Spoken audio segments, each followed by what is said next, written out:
यहाँ पर देखो दिया गया है कि निम्नलिखित में से कौन शब्द आपका तत्सम है। चलिए क्वेश्चन नंबर आपका दिया है 67 और 67 की अगर बात करते हैं तो आप देखिए आप सभी का जवाब भी यहाँ पर आ चुका है। यहाँ पर जो आपका आंसर आ गया है 67 नंबर में वो ऑप्शन आपका बी हो जाएगा वर्षा, है ना। वर्षा क्या है, तत्सम आपका है। और यहाँ पर देखो भ्रमर शब्द का तद्भव पूछा गया है, बताइएगा। यहाँ पर 68 नंबर दिया है और 68 में से कह रहा है कि सर भ्रमर का तद्भव रूप इनमें से क्या होता है। चलिए हाँ बिल्कुल सही है। यहाँ पर देखा जाए भ्रमर ये आपका तत्सम है, इसका तद्भव होता है भौंरा। क्या होता है, भौंरा। और भौंरा कहाँ पर दिया है, ऑप्शन आपका डी दिया गया है। अगला है अपभ्रंश में कितने स्वर मौजूद थे। अपभ्रंश में कितने स्वर मौजूद थे, नया क्वेश्चन आपके लिए है, स्क्रीनशॉट लीजिएगा। अपभ्रंश में कितने स्वर, तो आप कहेंगे सर 8। यहाँ पर जो आंसर है यहाँ पर सी नंबर राइट हो जाएगा, सी नंबर आपका बन जाएगा, नोट कर लीजिएगा, ठीक है ना। और यहाँ पर अगला क्वेश्चन आपसे कह रहा है कि हिंदी की प्रहरी इनमें से किसे कहा जाता है। हिंदी का प्रहरी जो कहते हैं वो किसे कहा जाता है, 70 नंबर ऑप्शन देना है। 70 की बात करते हैं तो ऑप्शन नंबर इनमें से क्या बनेगा, याद रखिए पुरुषोत्तम दास टंडन, जिसका ऑप्शन आ रहा है बिल्कुल सही है। पुरुषोत्तम दास टंडन को हिंदी का प्रहरी कहा जाता है। इनको भारत रत्न से भी सम्मानित किया जा चुका है, दोस्तों याद रखिएगा। इन्हीं के प्रयासों से हिंदी साहित्य सम्मेलन की स्थापना भी 1910 में की गई थी। अगला क्वेश्चन आपसे कह रहा है कि पूर्व मध्यकाल को हिंदी साहित्य में इस नाम से भी जानते हैं, अर्थात पूर्व मध्यकाल को और किस नाम से जानते हैं। तो भैया पूर्व में हमने कहा भक्ति बहुत लोग करते हैं, तो पी से प्रे, प्रे मतलब हो गया भक्ति, इसका मतलब ऑप्शन सी हो जाएगा। पूर्व मध्यकाल का, है ना, हिंदी साहित्य में भक्ति काल के नाम से भी जानते हैं। आपको बेसिक में हमने पढ़ाया है, तो बेसिक वाली वीडियो भी आप लोग जरूर देख लीजिएगा। अगला है कि कोप और रोष की शब्द के समानार्थी हैं, है ना। बोलते हैं कि आपका कोप बहुत भयंकर है, आपका रोष बहुत भयंकर है, आपका गुस्सा बहुत है, आपका क्रोध बहुत भयंकर है। तो आप कहेंगे सर ये क्रोध के समानार्थी होते हैं, ऑप्शन नंबर आपका राइट हो जाएगा। यहाँ पर आपका बी नंबर बन जाएगा। अगला है इनमें से कौन शब्द उत्थान का विपरीत है। उत्थान मतलब क्या होता है, जब कोई बड़ा उत्कर्ष में होता है, तो उत्थान का क्या हो जाएगा, पतन हो जाएगा। पतन हो जाएगा तो आप कहेंगे सर इसका आंसर नंबर आपका ए, यहाँ पर राइट हो जाएगा, ए नंबर आपका बन जाएगा। क्लियर है। चलिए यहाँ पर जो आप देना है इसका जो आंसर है वो आपका राइट इनमें से क्या हो जाएगा। चलिए यहाँ पर देखिए तो आपका आंसर हो गया, ए नंबर हो गया है। और अगला क्वेश्चन आपसे दिया गया है, कह रहा है इनमें से कौन सा शब्द केवट शब्द का अर्थ नहीं है। केवट शब्द का अर्थ नहीं है, ये आपसे पूछा गया है। देखो केवट की बात करते हैं तो केवट को धीवर कहते हैं, मल्लाह भी कहते हैं और मांझी भी कहते हैं, लेकिन निपुण नहीं कहा जाता है, याद रखिएगा। तो आपका जो आंसर बनेगा यहाँ पर आपका ए नंबर जवाब हो जाएगा।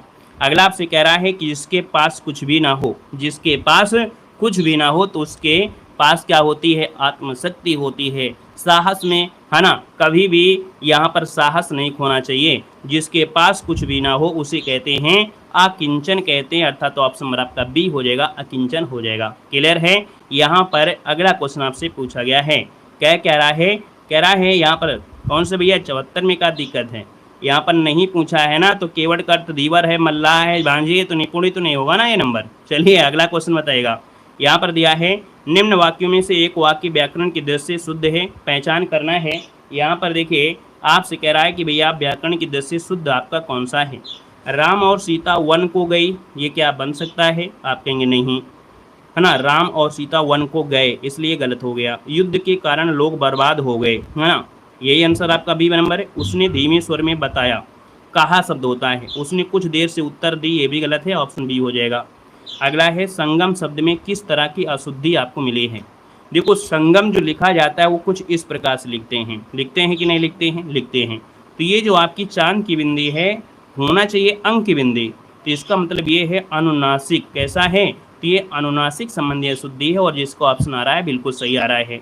अगला है कि ऐसे कौन से शब्द हैं जिनका प्रयोग स्त्रीलिंग और पुल्लिंग दोनों रूपों में होता है। तो यहाँ पर देखिएगा कि भैया ऐसे जिसको स्त्रीलिंग में और पुल्लिंग दोनों कह सकते हैं, इसका मतलब हो गया उभयलिंग।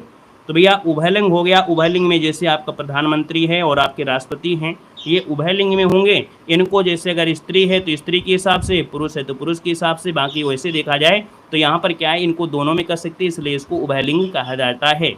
अगला देखो दिया गया है आने वाला क्षण। यहाँ पर आपसे कह रहा है कि क्षण शब्द जो दिया है इसका वचन आपको बताना है। यहाँ पर 79 को ऑप्शन में से क्या हो जाएगा। तो क्षण भर, तो ये क्षण जो होता है एक वचन, याद रखिए 79 को ऑप्शन डी हो जाएगा। क्षण जो दिया है वो हमेशा एक वचन में नहीं, यहाँ पर मतलब कह सकते एक वचन में आपका होता है, याद रखिएगा। यहाँ पर अगला दिया गया है कि मैं लड़के को वेद पढ़ाता हूँ, इस वाक्य में कितने कर्म हैं? मैं लड़के को वेद पढ़ाता हूँ, यहाँ पर आपसे कर्म पूछा गया है, और अगर हम कर्म पूछा है तो आपका आंसर क्या हो जाएगा 80 नंबर में। यहाँ पर देखिएगा, मैं लड़के को वेद पढ़ाता हूँ, मैं लड़के को वेद पढ़ाता हूँ, कर्म पूछा है तो 3 तो नहीं होंगे। अब 3 अगर आप लगा दोगे तो कैसे बनेगा? यहाँ पर देखो, एक तो ये लड़का भी क्या हो गया, कर्म हो गया, वेद क्या हो गया, कर्म हो गया, तो 80 का ऑप्शन हो गया 80 नंबर है। यहाँ पर आंसर आपका बनेगा सी वाला हो जाएगा। अगला क्वेश्चन आपसे कह रहा है व्याकरण की दृष्टि से प्रेम क्या है? व्याकरण की दृष्टि से प्रेम क्या है? चलिए यहाँ पर बताना है 81 नंबर में प्रेम क्या है। तो भैया क्रिया है क्या? नहीं है। यहाँ पर विशेषण है? नहीं है। यहाँ पर ये भाववाचक संज्ञा है। प्रेम क्या है? दिल से होता है, तो प्रेम कहेंगे सर ये आपका भाववाचक संज्ञा। आपका जो आंसर है वो आपका बी वाला राइट हो जाएगा। अगला है मौसम आज कुछ सुहावना सा है। आप लोगों के पास या आप लोगों के यहाँ पर मौसम सुहाना है कि नहीं है भैया? आप लोगों के यहाँ पर भी है मौसम सुहाना? अच्छा भैया, वीडियो को भी लाइक कर दीजिएगा, है ना। जितने लोग जुड़े हैं यहाँ पर देखिए, आज काफ़ी लोग जुड़े हैं, लेकिन शायद वीडियो को लाइक करने के लिए भूल ही गए हैं, है ना। खाना खा कर आए हैं और हाथ मुंह धोकर नहीं आए हैं। तो भैया एक बार जल्दीबाजी में जितने लोग जुड़े हैं, एक बार सब लोग भैया एक बार वीडियो को लाइक कर दीजिएगा, ठीक है। हो सके तो दोस्तों को शेयर भी कर दीजिएगा, ठीक है। शेयर तो बहुत कम करते हैं, क्योंकि आप लोग सोचते हैं कि शेयर कर देंगे तो दूसरा भी यहाँ पर आएगा और कंपटीशन फाइट करेगा। तो भैया वीडियो को लाइक शेयर कर दीजिएगा, ठीक है। चलिए, वेरी गुड। देखो दिया है मौसम आज कुछ सुहावना सा है, तो सुहावना क्या है? सुहावना क्या है? गुण है, क्रिया विशेषण नहीं है। तो ये आपका हो जाएगा विशेषण हो जाएगा, क्योंकि जब गुण की बात होती है तो विशेषण होती है ना। यहाँ पर अगला दिया गया है कि अब पढ़कर क्या होगा? अब पढ़कर क्या होगा, ये कौन सी क्रिया है 83 नंबर में? तो भैया संयुक्त क्रिया, अब पढ़कर क्या होगा, द्विकर्मक क्रिया, प्रार्थक या संयुक्त क्रिया, क्या बनेगा? तो देखिए 83 नंबर दिया है, और 83 की अगर बात कर लेते हैं तो ऑप्शन इनमें से क्या हो जाएगा? जब कर्ता किसी क्रिया को समाप्त करके दूसरी क्रिया को करेगा, तभी तो ये पहली क्रिया क्या होगी? पूर्वकालिक क्रिया होगी। मतलब अब पढ़कर क्या होगा, इसका मतलब ये पूर्वकालिक क्रिया आपका आंसर है, राइट हो जाएगा। गायक गीत गा रहा है, यह किस काल का उदाहरण है? गा रहा है, रही है, रहे हैं, और ये क्या होते हैं? तो आप कहेंगे सर ये वर्तमान होते हैं, और गा रहा है मतलब क्रिया लगातार हो रही है, अर्थात ये तत्कालिक वर्तमान काल हो जाएगा, क्योंकि क्रिया आपकी चल रही है। अगला दिया गया है कि रोगी चल नहीं सकता का भाववाच्य में रूपांतरण क्या हो जाएगा? रोगी चल नहीं सकता, अगर हम इसमें से बोले कि सर भाववाच्य क्या है, तो कहेंगे सर रोगी से चला नहीं जाता, रोगी चल नहीं पाएगा, रोगी चल नहीं पा रहा है, मतलब ऑप्शन आपका पहला वाला राइट हो गया, और आपका जवाब भी यहाँ पर आ चुका है। अगला दिया गया है संयोग शब्द में उपसर्ग और मूल शब्द इनमें से कौन सा है? संयोग शब्द में जो उपसर्ग है और मूल शब्द आपका है वो कौन सा है? यहाँ पर आप लोग बताइएगा, आपका आंसर इनमें से क्या बनेगा। चलिए यहाँ पर देखा जाए तो आपका जो आंसर आ गया है 86 नंबर में, वो राइट आंसर आपका बनेगा कौन है? सम धन योग बनेगा। म जो होगा वो आधाक्षर होगा, तभी तो ये व्यंजन संधि में आपका आएगा। ऑप्शन आपका डी राइट हो जाएगा। अगला देखो दिया गया है कि इनमें से नयन शब्द में प्रयुक्त प्रत्यय इनमें से कौन सा है? नयन में प्रत्यय क्या होता है? नयन में क्या प्रत्यय बनेगा? चलिए यहाँ पर देखिए 87 नंबर दिया है, और 87 का ऑप्शन क्या बनेगा? तो आप कहेंगे सर यहाँ पर 87 नंबर को पहले तोड़ेंगे, है ना, और तोड़ेंगे तो बनेगा ने धन अन बनेगा, ने धन अन बनेगा, तो यहाँ पर आंसर आपका डी हो जाएगा, डी नंबर आपका बन जाएगा। अगला दिया गया है लड़ाकू में कौन सा प्रत्यय है? लड़ाकू में कौन सा प्रत्यय है 88 नंबर में? लड़ाकू में जो प्रत्यय बनेगा वो कौन सा बनेगा? तो यहाँ पर देखा जाए तो लड़ शब्द जो दिया है वो मूल शब्द है, आकू जो आपका है वो प्रत्यय है। ऑप्शन नंबर आपका ए राइट हो जाएगा, ए नंबर। यहाँ पर अगला बताएगा कि यशोदा में कौन सी संधि है? यशोदा में कौन सी संधि बनेगी? यशोदा में संधि कौन सी है? चलिए 89 को ऑप्शन देना है, तो आप कहेंगे यशोदा में देखा जाए तो ओ की मात्रा है, और ओ की मात्रा है तो आपकी विसर्ग संधि बनेगी। तो यहाँ पर जो आंसर बनेगा वो आपका बनेगा बी नंबर है, विसर्ग इसका आंसर आपका राइट हो जाएगा, बी नंबर। चलिए आगे बढ़िए, क्वेश्चन आपसे दिया गया है और आपसे कह रहा है इस चिन्ह को यहाँ पर क्या कहा जाता है? इस चिन्ह को क्या कहा जाता है? यहाँ पर जो आप देना है, आपका जो आंसर है 90 नंबर में, वो क्या हो जाएगा? तो आप कहेंगे सर यहाँ पर ये जो चिन्ह दिया है ये पूर्ण विराम नहीं है, ये है आपका अर्ध विराम। ऑप्शन नंबर आपका बी राइट हो जाएगा। आगे बढ़िए, क्वेश्चन आपसे कह रहा है कि कोई कमाए कोई खाए, इस अर्थ को दर्शाने वाली लोकोक्ति आपकी कौन सी है? कोई कमाए कोई खाए इस अर्थ को दर्शाती है यहाँ पर लोकोक्ति। यहाँ पर देखा जाए तो भैया अंधी पी से कुत्ता खाए, है ना, होता है अंधी पी से कुत्ता खाए, मतलब ऑप्शन नंबर आपका सी राइट हो जाएगा। अगला देखो दिया गया है, लंदन शहर टेम्स नदी के किनारे बसा हुआ है, जिसका पाट चौड़ा है और पानी गहरा है। समुद्र तट के निकट होने और टेम्स नदी में काफ़ी पानी रहने के कारण लंदन एक विशाल बंदरगाह भी है। वहाँ रोज़ सैकड़ों जहाज आते हैं। मतलब ये गद्यांश जो आपका है वो लॉजिकली नहीं है, ये आपको पढ़ना है, और इसी के बिल्कुल सेम टू सेम क्वेश्चन भी आपको दिए हैं, बहुत बड़ा गद्यांश है भी नहीं है। देखा जाए तो यहाँ पर आपसे कह रहा है कि लंदन तथा इंग्लिस्तान की भोजन सामग्री का बहुत सा भाग इसी बंदरगाह पर पहुँचता है। यदि एक सप्ताह के जहाज़ों का आ जाना बंद हो जाए तो देश में त्राही त्राही मच जाए। इसलिए ब्रिटिश साम्राज्य ने अपनी नाविक शक्ति इतनी प्रबल कर ली है कि इससे दुनिया में कोई भी राज्य शक्ति समुद्री से टक्कर नहीं ले सकता है ना। यहाँ पर देखिए कह रहा है, गद्यांश में कह रहा है कि ब्रिटिश साम्राज्य में इतनी अपनी नाविक शक्ति इतनी प्रबल क्यों बना लिया है? प्रबल बनाने का रीज़न क्या है? तो आप कहेंगे कोई इसके जहाज़ों का आना जाना ना रोक सके, या कोई शत्रु इसे हरा ना सके, तो हराने से कोई मतलब है नहीं है। तो यहाँ पर देखिए कोई लंदन पर कोई इसके जहाज़ों का आना जाना रोक ना सके। अगला देखो दिया गया है गद्यांश में से कि मस्तूलकों का जंगल कहने से लेखक क्या अभिप्राय है? मस्तूलक मतलब होता है असंख्य मस्तूल होता है। अगला दिया गया है गद्यांश में त्राही त्राही मतलब क्या होता है? तो त्राही त्राही मतलब होता क्या है 94 नंबर में? तो ऑप्शन डी हो जाएगा, हाहाकार मच जाना हो जाएगा। गद्यांश में कह रहा है कि यहाँ से पृथ्वी की सभी दिशाओं को माल आता जाता है, तो इसका मतलब आता जाता है, तो इसका मतलब ये कहेंगे कि यहाँ पर जो दिया है आयात निर्यात होता है, ठीक है। और गद्यांश में एक और शब्द दिया गया है कि ब्रिटिश साम्राज्य की किस शक्ति से समुद्री युद्ध में उसे कोई टक्कर नहीं ले सकता है? किससे टक्कर नहीं ले सकता है? तो आप कहेंगे सर यहाँ पर जो आपका दिया है नौसैनिक शक्ति जो है, नौसैनिक शक्ति से कोई टक्कर नहीं ले सकता है। चलिए आइएगा क्वेश्चन नंबर यहाँ पर दिया है कि कहानी नई कहानी किसकी प्रसिद्ध कृति है? चलिए कहानी नई कहानी किसकी प्रसिद्ध कृति है? 97 नंबर आपसे कह रहा है। तो भैया ये है नामवर सिंह की है। किसकी है? ये नामवर सिंह की कहानी है। इनकी और भी कृतियाँ हैं। यहाँ पर जो आंसर वो आपका डी बनेगा। अगला क्वेश्चन दिया है, अज्ञेयकृत आंगन के पार द्वार के लिए कौन सा पुरस्कार मिला था? आंगन के पार द्वार के लिए इनको जो पुरस्कार मिला था वो कौन सा पुरस्कार मिला था? यहाँ पर बताइए, इसका जो आंसर आपका बनेगा वो राइट इनमें से क्या बनेगा? चलिए बहुत अच्छे। यहाँ पर देखा जाए तो आपका जो आंसर आ गया है यहाँ पर राइट इनमें से क्या हो सकता है? आंगन के पार द्वार आ गया है, और आंगन के पार द्वार की अगर हम बात कर लेते हैं तो आपका आंसर इनमें से राइट क्या हो सकता है? चलिए बहुत अच्छे, अति सुंदर, हाँ बिल्कुल सही है। यहाँ पर देखा जाए तो आप कहेंगे सर 98 का जो ऑप्शन आ गया है वो ऑप्शन नंबर आपका बी हो जाएगा, साहित्य अकादमी पुरस्कार। क्या हो जाएगा? साहित्य अकादमी पुरस्कार इसका जो आंसर है यहाँ पर राइट हो जाएगा। कौन? तो यहाँ पर बी नंबर राइट हो जाएगा। यहाँ पर अगला क्वेश्चन आपसे कह रहा है कि दिए गए विकल्प में से सही विकल्प आपको भरना है, रिक्त स्थान आपको बताना है कि जब कंधे पर भार पड़ेगा तब भाव मालूम होगा। अब ये बताइएगा कि यहाँ पर जो आंसर बनेगा वो राइट इनमें से क्या हो सकता है? चलिए आप कहेंगे सर यहाँ पर देखा जाए तो आपका 99 का ऑप्शन डी हो जाएगा कि जब कंधे पर गृहस्थी है ना का भार पड़ेगा तब आटे दाल का भाव मालूम होगा। मतलब ऑप्शन नंबर आपका डी वाला राइट हो जाएगा, डी नंबर बनेगा। क्लियर है? चलिए यहाँ पर हाँ अगला बताइएगा कि जिस कृति के लिए कवि नागार्जुन को साहित्य अकादमी पुरस्कार मिला वह किस भाषा में रचित था? ये क्वेश्चन को आपको बहुत बार पढ़ाया गया है। आप कहेंगे सर 100 नंबर का ऑप्शन हो जाएगा आपका मैथिली भाषा के लिए कवि नागार्जुन को साहित्य अकादमी पुरस्कार मिला था।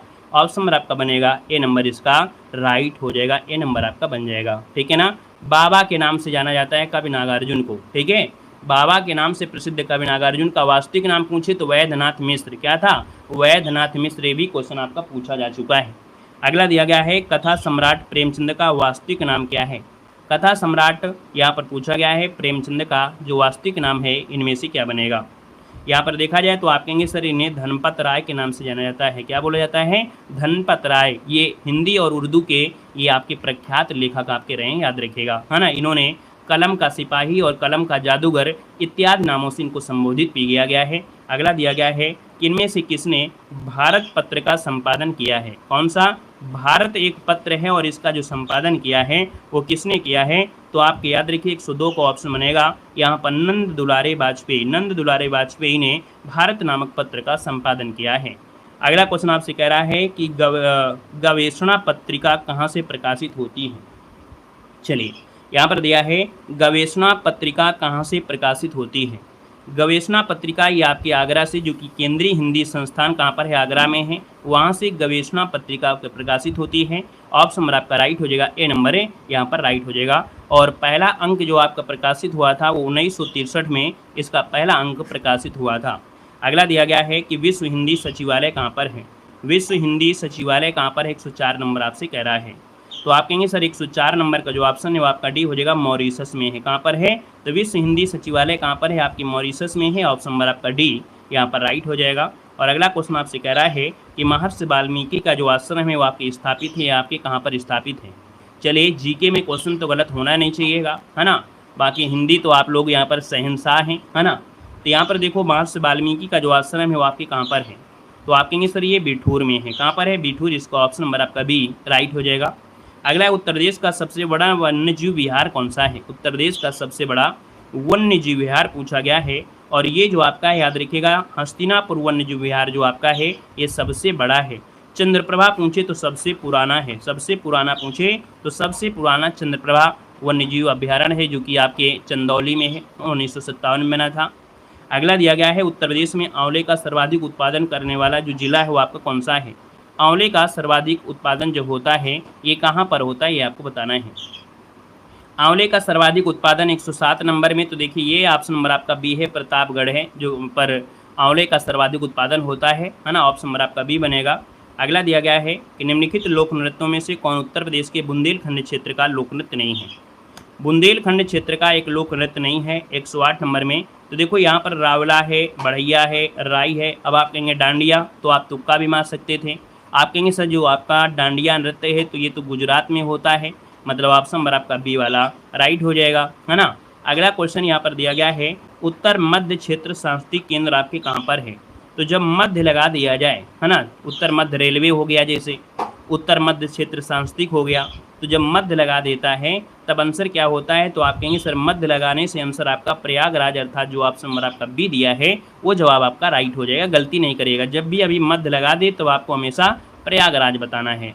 अगला आपसे कह रहा है कि ईरान देश की मुद्रा क्या है? ईरान देश की मुद्रा पूछा गया है और यहाँ पर बताइएगा ईरान देश की जो मुद्रा है वो आपकी इनमें से क्या राइट हो सकता है? ईरान की मुद्रा पूछा गया है। चलिए यहाँ पर देखिए 110 नंबर का जो ऑप्शन है आपका जवाब आ गया है सी नंबर। ईरान की आपकी है रियाल है। क्या है? रियाल है। राजधानी नहीं पूछा है जो आप लोग ईरान तेहरान लगाने लगो, यहाँ पर आपसे मुद्रा पूछा है और मुद्रा है तो ऑप्शन नंबर आपका बनेगा सी नंबर राइट हो जाएगा, है ना। और राजधानी पूछी तो आपको तेहरान है, ठीक है। यहाँ पर देखिए अगर आपसे पूछे कि भैया पीसो जो आपकी है पीसो है ना, ये आपकी फिलीपींस की है। यहाँ पर डोंग जो आपकी है डोंग मुद्रा ये वियतनाम की है और लॉरी जो आपकी है जॉर्जिया की है। अगला क्वेश्चन आपसे कह रहा है कि हाल ही में से कौन अलीगढ़ मुस्लिम यूनिवर्सिटी की पहली महिला कुलपति नियुक्त हुई हैं? देख सकते हैं, अच्छा क्वेश्चन आपका दिया गया है।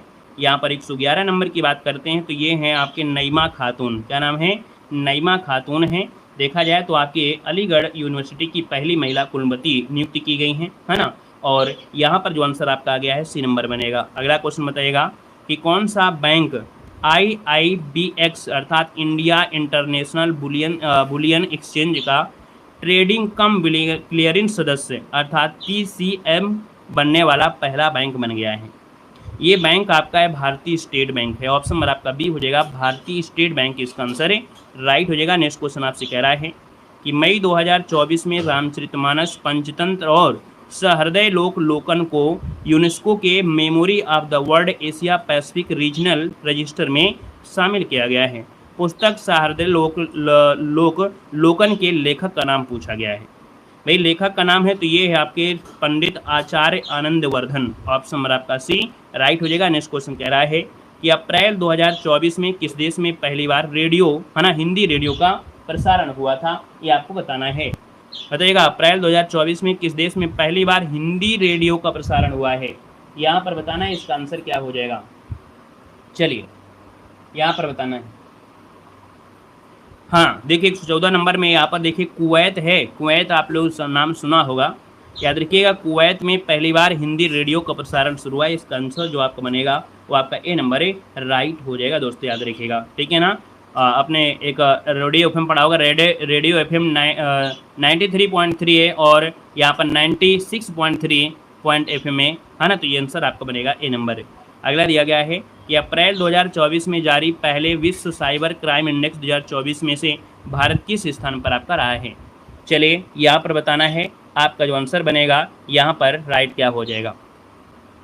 हाँ बिल्कुल सही है, यहाँ पर देखा जाए तो आप लोगों के जवाब भी बिल्कुल सही आ रहे हैं। आप कहेंगे सर 115 नंबर का जो ऑप्शन है वो डी हो जाएगा 10वें नंबर पे, ठीक है। साइबर क्राइम इंडेक्स 2024 में भारत का जो स्थान है वो 10वां स्थान है। इसको भी आप लोग नोट कर लीजिएगा, क्योंकि साइबर से समस्या बड़ी समस्या आपकी है ना, क्लियर है। अगर आपसे पूछे कि पहले स्थान पर कौन है तो रूस, याद रखिएगा जो रूस है वो पहले स्थान पर आपका है, रूस पहले स्थान पर है।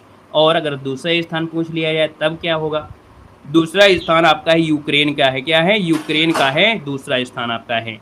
अगला दिया गया है कि 13 अप्रैल 2024 को ऑपरेशन मेघदूत ने अपना कौन सा वर्ष पूरा किया है। देखो हमें मालूम है कि आप लोगों को यहाँ पर जीके भी आ रही है, आपको हिंदी भी आ रही है, लेकिन करंट अफेयर आप लोगों से नहीं हो पा रही है ना। अगर आप 75 क्वेश्चन में से अगर देखा जाए तो आपको लग रहा है कि टेस्ट पेपर बहुत सरल है, तो हम मानते हैं टेस्ट पेपर सरल है, लेकिन अगर आप 10 क्वेश्चन नहीं कर पाते हैं तो समझो कि भी आप बेकार हैं। तो इसका मतलब है कि 10 क्वेश्चन अगर आप नहीं कर पाएंगे तो उन 10 क्वेश्चन को कवर करिए, क्योंकि 10 क्वेश्चन छोटी बात नहीं होती है, क्लियर है ना। बहुत यहाँ पर देखिए कह रहा है ऑपरेशन मेघदूत ने अपना कौन सा वर्ष पूरा किया है। 116 नंबर का जो ऑप्शन है वो आपका सी हो जाएगा, 40वां, क्या हो जाएगा, 40वां इसका जो आंसर है वो राइट हो जाएगा। और भारतीय सेना ने 1984 को, अब 1984 को याद रखिएगा, सियाचिन पर पूर्ण नियंत्रण स्थापित किया था। सियाचिन जानते हैं, सियाचिन ग्लेशियर ये विश्व के सबसे ऊंचे स्थान, वो भी युद्ध क्षेत्र आपका होता है, याद रखिएगा। अगला क्वेश्चन यहाँ पर दिया गया है, वृक्ष की उम्र जानने की विधि क्या है। अगर वृक्ष की उम्र पूछा जाए तो क्या हो जाएगा, चलिए कह रहा है वृक्ष की उम्र जानने की विधि क्या है। यहाँ पर आंसर नंबर तो याद रखिएगा, उसके वार्षिक वलयों को गिनकर, अर्थात जो पौधे के छल्ले होते हैं, अर्थात जो आपके वलय होते हैं, वलयों को गिनकर पता लगाया सकता है कि इस पेड़ की उम्र कितनी है। अगला दिया गया है कि प्रसिद्ध व्याकरण संबंधी कृति अष्टाध्यायी किसके द्वारा लिखी गई है। अष्टाध्यायी जो लिखी गई है वो किसके द्वारा लिखी गई है दोस्तों, बताना है। अष्टाध्यायी क्या हो जाएगा 118 में, ये हैं आपके पाणिनि, है ना, पाणिनि, जो कि ऑप्शन नंबर आपका डी यहाँ पर राइट हो जाएगा। वहीं अगर आपसे पूछे कि कालिदास के द्वारा एक महत्वपूर्ण कोई कृति बताइए, अगर कालिदास की कोई कृति पूछा जाए तो आप कहेंगे सर अभिज्ञान शकुंतलम, ये कालिदास की बहुत ही महत्वपूर्ण कृति है जो कि एग्जाम में पूछी जाती है। अगला है कि भारतीय स्वाधीनता आंदोलन का सरकारी इतिहासकार पूछा गया है। भारतीय स्वाधीनता आंदोलन का सरकारी इतिहासकार पूछा गया है, और ये कौन है, तो ऑप्शन नंबर आपका हो जाएगा S.N. सेन, नाम सुने ही होंगे आप लोगों ने। S.N. सेन मतलब होता है सुरेंद्र नाथ सेन। इनकी पुस्तक थी 1857, है ना, 1957 में प्रकाशित हुई, तो ऑप्शन नंबर आपका ए राइट हो जाएगा। नेक्स्ट क्वेश्चन कह रहा है कि भारत सरकार अधिनियम 1919 के प्रावधानों के बारे में निम्नलिखित में से कौन सा कथन सही दिया गया है। तो चलिए फिर बताइएगा यहाँ पर क्या हो जाएगा। हाँ, कोई भी लड़का किसी को परेशान नहीं करेगा, कोई भी लड़की किसी को परेशान ना करे, है ना, क्योंकि आज के समय में समानता सबको दी गई है, तो भैया सब लोग बराबर है, परेशान कोई ना करे, ठीक है। चलिए 120 नंबर दिया है, और 120 की बात करते हैं तो भारत में पहली बार द्विसदनी विधानमंडल की शुरुआत हुई थी आपके 1919 में। 1919 में भारत में पहली बार द्विसदनी विधानमंडल की शुरुआत की गई थी, याद रखिएगा, है ना। यहाँ पर अगला दिया गया है कि आयकर जो आपका है, आयकर एक जो कर है एक ऐसा कर है, तो ये प्रत्यक्ष कर है ना। प्रत्यक्ष कर यहाँ पर देखा जाए तो आपका जो आंसर है यहाँ पर बी नंबर है, राइट हो जाएगा, जिसको बोलते हैं आयकर, बोलते हैं इनकम टैक्स, है ना, मतलब आय पर एक वार्षिक कर होती है। आयकर, निगम कर, संपत्ति कर, ये सब प्रत्यक्ष कर होते हैं, है ना। प्रत्यक्ष कर मतलब कहते हैं ऐसे कर होते हैं जो विधिवत रूप से जिस पर लगाए जाते हैं वो उसका भुगतान वही को करना होता है, ठीक है ना। अगला क्वेश्चन दिया गया है कि जनवरी 1970 में शुरू किए गए ऑपरेशन फ्लड में से कौन सी क्रांति संबंधित थी। यहाँ पर देखिए 122 नंबर दिया और 122 को ऑप्शन है आपका श्वेत क्रांति, है ना। श्वेत क्रांति की अगर बात करें तो वर्गीज कुरियन, जिन्हें भारत का दूध वाला भी कहते हैं। आपका जो आंसर बनेगा यहाँ पर सी नंबर राइट हो जाएगा, सी नंबर आपका बन जाएगा। ठीक है ना, क्लियर है। चलिए यहाँ पर आगे बढ़ते हैं। क्वेश्चन आपसे कह रहा है कि एम.एस. स्वामीनाथन को के जनक के रूप में भी जाना जाता है। यहाँ पर बताइए एम.एस. स्वामीनाथन, इनको जनक के रूप में जानते हैं। स्वामीनाथन का नाम जानते होंगे आप सभी लोग, किसके लिए जाने जाते हैं? हाँ याद रखिए, यहाँ पर हो जाएगा भारत में हरित क्रांति के जनक के रूप में जाने जाते हैं। 2023 में इनका निधन भी हो चुका है, याद रखिएगा 2023 में इनका निधन हो चुका है। अगला क्वेश्चन आपसे कह रहा है कि निम्नलिखित में से किस मंत्रालय ने निर्यात योजना के लिए व्यापार और संरचना का शुभारंभ किया है। निर्यात योजना के लिए व्यापार और संरचना का शुभारंभ किया है, और यहाँ पर देखा जाए तो ये है आपका वाणिज्यिक और उद्योग मंत्रालय। यहाँ पर जो आंसर है वो राइट हो जाएगा। यहाँ पर ये नंबर वाणिज्यिक और उद्योग मंत्रालय ने निर्यात योजना के लिए व्यापार और संरचना यहाँ पर शुरू किया है। अगला दिया गया है कि भारत में बाल लिंगानुपात को वायु वर्ग में प्रति 1000 पुरुषों पर महिलाओं की संख्या के रूप में परिभाषित किया गया है। मतलब यहाँ पर आपसे कह रहा है बाल लिंगानुपात। अब बाल लिंगानुपात प्रति 1000 पुरुषों में महिलाओं की संख्या के रूप में परिभाषित किया है। इसका मतलब ये है कि भैया 0 से 6 वर्ष, याद रखिए काउंट किया जाता है। 0 से 6 वर्ष के लिए बाल लिंगानुपात को काउंट किया जाता है। ठीक है। अगला दिया गया है किस रेखा से पता चलता है कि अक्साई चीन भारत का हिस्सा है। अब ये बताइए कि भारत का जो हिस्सा है अक्साई चीन वाला, ये कौन सा है। यहाँ पर आंसर क्या बनेगा? तो आप कहेंगे सर यहाँ पर देखा जाए तो आपका जो आंसर बनेगा वो राइट इनमें से हो जाएगा। ए नंबर है, ये है जॉनसन सीमा रेखा। कौन है? जॉनसन सीमा रेखा। अब आप लोग मैक मोहन रेखा मत लगाइएगा, ठीक है। मैक मोहन रेखा नहीं लगाना है। जो अक्साई चीन आपका भारत का हिस्सा है, ये जॉनसन सीमा रेखा है, ये आपकी है भारत और यहाँ पर चाइना के बीच में है ना, जॉनसन लाइन रेखा। वहीं पर देखा जाए मैकडोनाल्ड रेखा प्रस्तावित की गई थी, जिसमें से जॉनसन लाइन रेखा अक्साई चीन को भारतीय नियंत्रण में प्रदर्शित किया गया है, याद रखिएगा। ठीक है। अगला है गोरिंगा गरान वन कहाँ पर है। क्या दिया है? कोरिंगा गरान वन कहाँ पर है, ये आपके एग्जाम में पूछा गया था, ये एग्जाम में पूछा जा चुका है।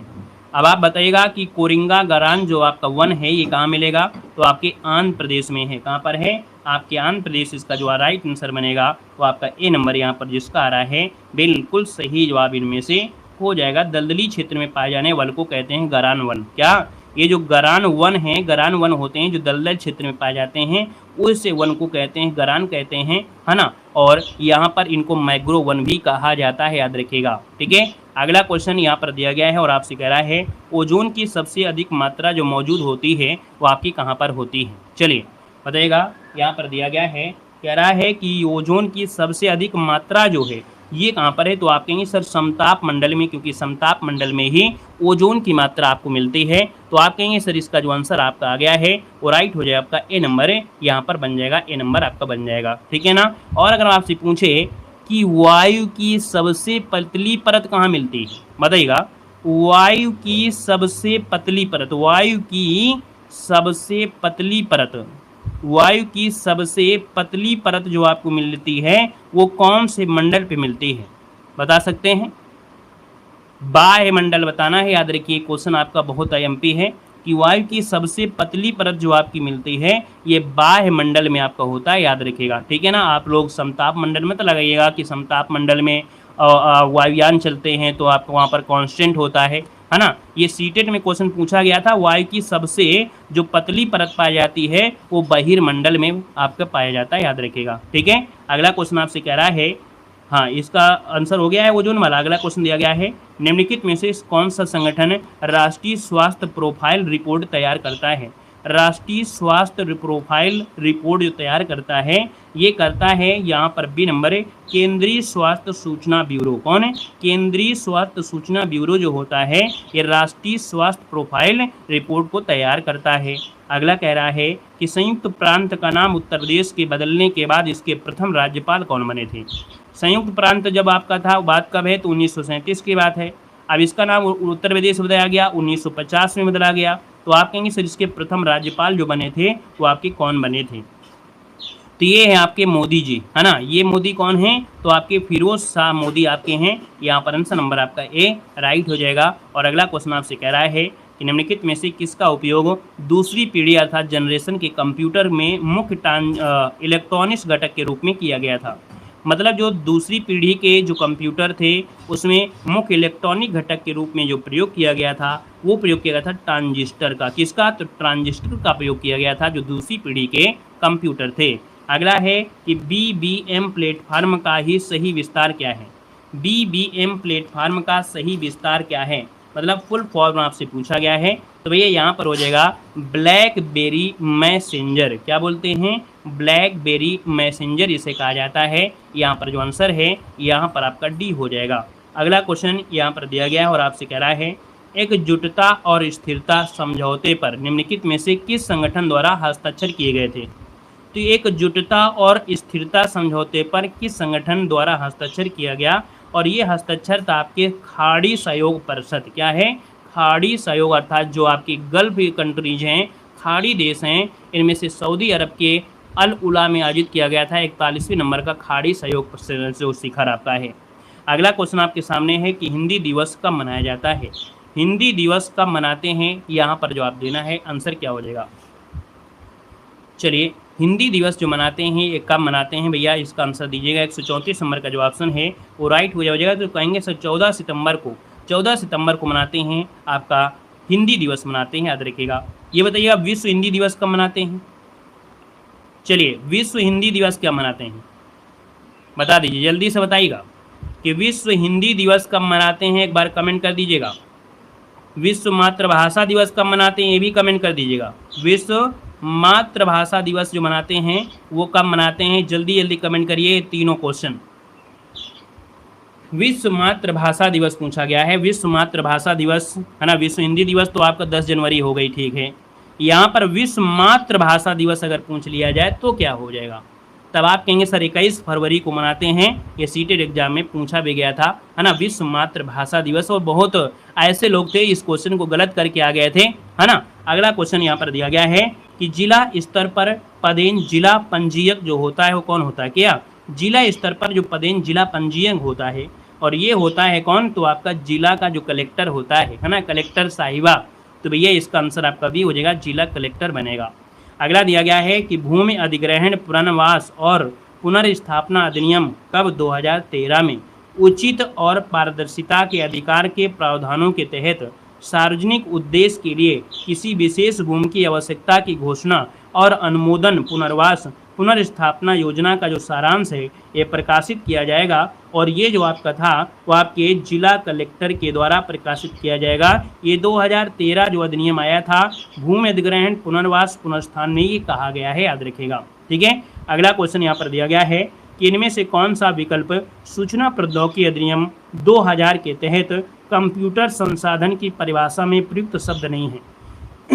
चलिए, कंप्यूटर संसाधन हम किसे नहीं कहेंगे?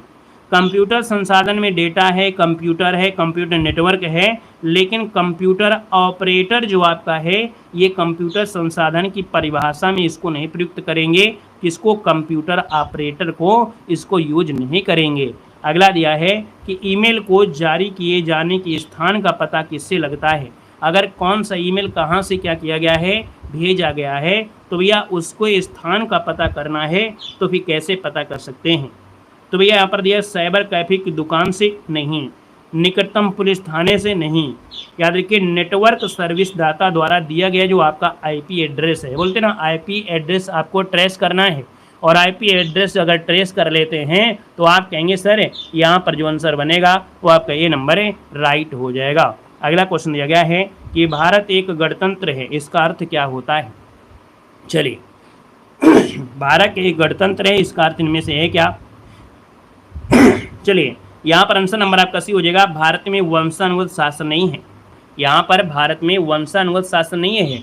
यहाँ पर क्या होता है, चुनाव होते हैं, चुनाव के बाद हम लोग कुछ कर सकते हैं, अर्थात वंशानुगत नहीं हो गया है कि राजा आएंगे, राजा के बच्चे आएंगे, बच्चे के बच्चे आएंगे, वो सब सिस्टम नहीं है। अगला दिया गया है कि भारत के संविधान के अनुच्छेद 54 के अनुसार राष्ट्रपति का जो निर्वाचन है ऐसे निर्वाचन गण के सदस्य करेंगे जिसमें से कौन कौन होते हैं? चलिए बताइएगा राष्ट्रपति का निर्वाचन कैसे होता है। राष्ट्रपति के निर्वाचन में कह रहा है संसद के दोनों सदनों के निर्वाचित सदस्य होंगे, राज्यों की विधानसभा के निर्वाचित सदस्य होंगे। केवल ए में तो आपका गलत है, कहेंगे डी नंबर हो जाएगा। ए और बी दोनों ऑप्शन नंबर आपका बिल्कुल सही जवाब इनमें से राइट हो जाएगा। अगला है भारतीय संविधान की जो 7वीं अनुसूची है इसके अनुसार परमाणु ऊर्जा विषय पर कानून बनाने का अधिकार किसके पास है। यहाँ पर बात हो रही है परमाणु ऊर्जा, और ये विषय किसका है, तो ये विषय है आपकी केंद्र का है। किसका है, केंद्र का है, और केंद्र का विषय है तो केंद्र में आपका संसद हो जाएगा, है ना। तो इसका आंसर आपको बी बनेगा। अगर ये बात होती कहाँ की, ये बात होती आपके राज्य की, तो हम लोग विधानमंडल करते हैं, लेकिन परमाणु ऊर्जा ये है संघ की बात है, और संघ की विषय में है तो केवल आपका संसद आपका बनेगा। ठीक है, यहाँ पर आगे बढ़िए क्वेश्चन दिया गया है, कह रहा है कि निम्नलिखित प्रश्नों में से समानता आपको ज्ञात करना है। निम्नलिखित प्रश्नों में से समानता ज्ञात करना है। टमाटर, अमरूद, तरबूज और संतरा, ये जो आपकी समानता है क्या। चलिए 142 नंबर देना है, इसका आंसर क्या हो जाएगा। अब एक नंबर से फेल हो जाओगे, इतना दिमाग लगा लिए कि एक नंबर से फेल हो जाओगे। हम आगे थोड़ा बढ़ रहे हैं, क्वेश्चन को सॉल्व भी करा रहे हैं। ठीक है, इतनी जल्दी हवा में नहीं भगते हैं। आप लोग सोचते हैं हम हवा में भग जाएंगे, हवा में नहीं भगते हैं। 1 से 2 बार उस क्वेश्चन को आपको बोलते भी हैं और इसके बाद समझाते भी हैं। समझाए ना तो बात दूसरी है कि हम क्वेश्चन में आंसर लगाए और भग के चले गए, इसलिए क्वेश्चन को समझाते हैं कि आखिरकार है क्या। अब ये क्वेश्चन 142 नंबर आप बताइए, 142 नंबर में आपका क्या बनेगा। टमाटर, अमरूद, तरबूज और संतरा ये सभी लाल रंग के होते हैं, तो आप कहेंगे ये तो आपका गलत हो जाएगा। इनके अंदर बड़े बीज होते हैं, तो ये भी बात गलत है। या भारत में सभी मौसमों में मिलते हैं, तो क्या ये बात सही है क्या। नहीं सही है तो आप कहेंगे सर इसको भी हटा दीजिए, ये सभी फल हैं। क्या हैं, ये सभी फल हैं। तो ऑप्शन नंबर आपका हो जाएगा ए नंबर राइट हो जाएगा, ए नंबर आपका बन जाएगा। क्लियर हो गया है, ठीक है ना। तो भैया इस प्रकार से ये जो क्लास है वो आपकी क्या हो गई, कंप्लीट हो जाती है। इतना रखते हैं, सभी को धन्यवाद, सभी को जय हिंद, वंदे मातरम। मिलते हैं 6 बजे।